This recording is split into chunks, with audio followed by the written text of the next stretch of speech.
রাজধানীর ধানমন্ডিতে চলছে মেহেদি উৎসব। সেখানে আছেন সহকর্মী প্রমা চৌধুরী। আমরা সরাসরি যুক্ত হচ্ছি প্রমার সঙ্গে। প্রমা, ঈদ ঘিরে মেহেদি উৎসবের চিত্র জানাবেন।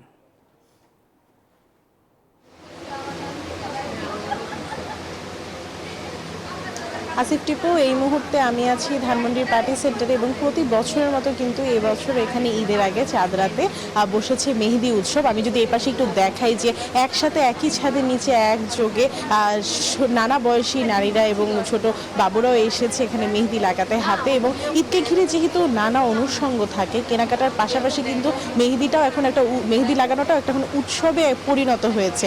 এখানে যারা আগত এসছেন বলছেন যে তারা মেহেদিটা লাগাচ্ছেন কারণ তারা জানেন যে ঈদের আগে এটা প্রস্তুতির অন্যতম একটা অংশ এবং টুকটাক কেনাকাটার পাশাপাশি কিন্তু অনেকেই চলে এসেছে এখানে মেহেদি লাগাতে।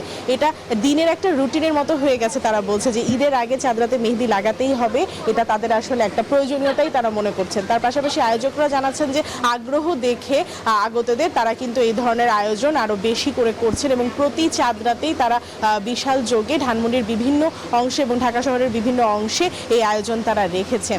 আসিফ টিপু, ধানমন্ডিতে এই ছিল আমার হাতে পাওয়া মেহেদি উৎসব থেকে শেষ খবরাখবর। প্রমা, আপনাকে ধন্যবাদ।